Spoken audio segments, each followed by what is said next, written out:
രണ്ട് കുഞ്ഞുങ്ങളെ കൈകളിൽ എടുത്തുകൊണ്ട് മുണ്ടക്കയിൽ നിന്ന് രക്ഷാപ്രവർത്തനം നടത്തിയ സൈനികൻ കോഴിക്കോടുകാരനായ താഹിർ കുറ്റിക്കടവാണ്. കയർ കെട്ടി ഏറെ ശ്രമകരമായാണ് ആദ്യഘട്ടത്തിൽ രക്ഷാപ്രവർത്തനം നടത്തിയതെന്ന് താഹിർ പറയുന്നു.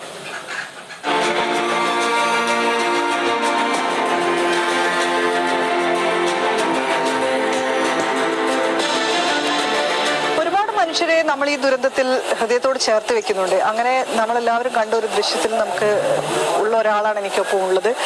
കണ്ണൂർ ആർമിയിലുള്ള കണ്ണൂർ DSCയിലെ താഹിർ കുറ്റിക്കടവ്. താഹിർ ആയിരുന്നു അന്ന് നമ്മുടെയൊക്കെ വീഡിയോയിൽ കാണാം ആ രണ്ട് കുഞ്ഞുങ്ങളെയും ചേർത്ത് പിടിച്ചുകൊണ്ട് വരുന്ന ആൾ. എങ്ങനെയായിരുന്നു ആ ഒരു രക്ഷാപ്രവർത്തനം?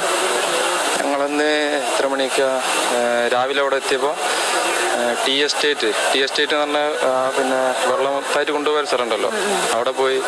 അപ്പോൾ അവിടുന്ന് ഇവിടുത്തെ ഒരു ആൾ വന്നിട്ട് പറഞ്ഞു ഇവിടെ കുറച്ച് ആൾക്കാർ കുടുങ്ങി കിടക്കുന്നുണ്ട്.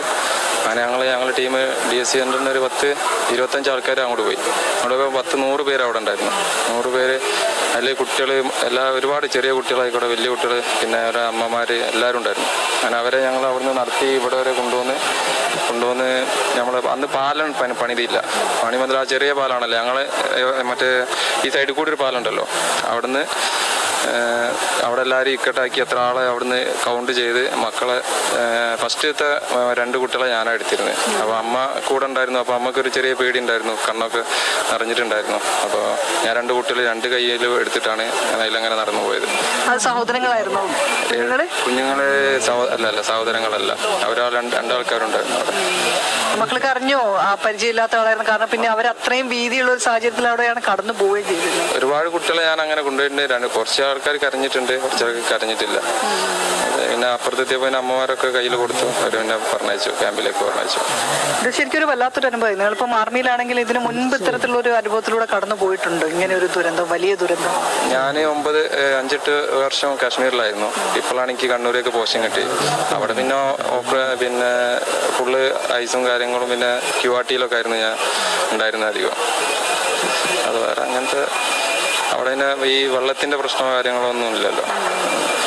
ഇതിപ്പോ എങ്ങനെ നിങ്ങൾ എവിടെയൊക്കെ രക്ഷാപ്രവർത്തനം നടത്തിയിരുന്നു? കൂടുതൽ ആളുകൾ കുടുങ്ങിയ സ്ഥലങ്ങൾ ഏതൊക്കെയായിരുന്നു ആദ്യം നിങ്ങൾ എത്തുന്ന സമയത്ത്? ഫസ്റ്റ് എത്തിയ സമയത്ത് നമ്മളെ പുഞ്ചിരിമട്ടമല്ലേ, പുഞ്ചിരിവട്ടത്തിന്റെ മുകളിലൊരു 19 ഈ ബാഡ് വന്ന സമയത്ത് 19 ആൾക്കാർ അവിടുന്ന് ഓടിക്കയറിന് ഒരു റിസോർട്ടിലേക്ക് ഓടിക്കയറി. അവിടെ 19 ആൾക്കാരുണ്ടായിരുന്നു. ആ 19 ആൾക്കാരെ നമ്മൾ അവിടുന്ന് ആ മലന്റെ മുകളിൽ കൂടി കയറിട്ട് ഇറക്കി. വഴിയില്ലായിരുന്നു, ഇപ്പുറം മൊത്തം അടിച്ചു പോയതല്ലേ, അങ്ങനെ ഇപ്പുറത്തൂടെ ഇറക്കി, കയറിട്ടൊക്കെ ഇറക്കി. അതിൽ 5-8 കുട്ടികളുണ്ടായിരുന്നു, പിന്നെ ഒരു നേപ്പാളി ഉണ്ടായിരുന്നു, പിന്നെ അവിടുത്തെ കുറച്ച് ജീവനക്കാരും. അങ്ങനെ അവരെല്ലാവരും ഈ വെള്ളം പോയ സ്ഥലത്ത് കൂടെ നമ്മൾ എന്ത് ചെയ്താൽ ഒരു റോപ്പ് ഇട്ടിട്ട്, പിന്നെ ഫുൾ പട്ടാളക്കാർ സൈഡിൽ ഇങ്ങനെ നിന്നിട്ട് അവരെ റോപ്പ് കൊണ്ട് പിടിപ്പിച്ചിട്ട് അവിടുന്ന് അങ്ങനെ ഉന്തി നല്ല 2-3 സ്ത്രീകൾ കരയേറെ ചെയ്തിരുന്നു. അപ്പോൾ ഞങ്ങൾ പറഞ്ഞത് ഒന്നും പേടിക്കേണ്ട, ഞങ്ങൾ ബാക്കിലുണ്ട്, ഒന്നും നിങ്ങൾ പേടിക്കേണ്ടെന്ന്. അങ്ങനെ അവർ ഇതുവരെ താഴത്ത് ക്യാമ്പിൽ വരെ എത്തിച്ചു. ഇതൊരു സമാനതകളില്ലാത്തൊരു രക്ഷാപ്രവർത്തനം കൂടിയാണല്ലേ നമ്മളിവിടെ കണ്ട് എല്ലാവരും ഒന്നിച്ച്, ആർമി, ഫയർഫോഴ്സ്, NDRF എല്ലാവരും കൂടെ ചേർന്നിട്ട്? ആർമി ഉണ്ട്, ഫയർഫോഴ്സ്, നേവി. മനിയാന്ന് കുടുങ്ങി കിടന്നപ്പോൾ നേവി ആണല്ലോ, പിന്നെ ഹെലികോപ്റ്റർ വഴി രക്ഷപ്പെടുത്തിയത്. എല്ലാവരും പാടെ ഒരുമിച്ചാണ്. പിന്നെ ഇവിടെ നാട്ടുകാരാണെങ്കിലും നല്ല സപ്പോർട്ടാണ്.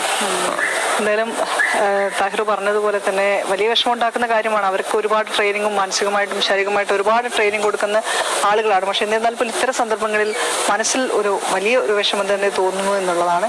നിതിൻ ഗോപിക്കൊപ്പം ഷിത ജഗത്, മീഡിയ 1.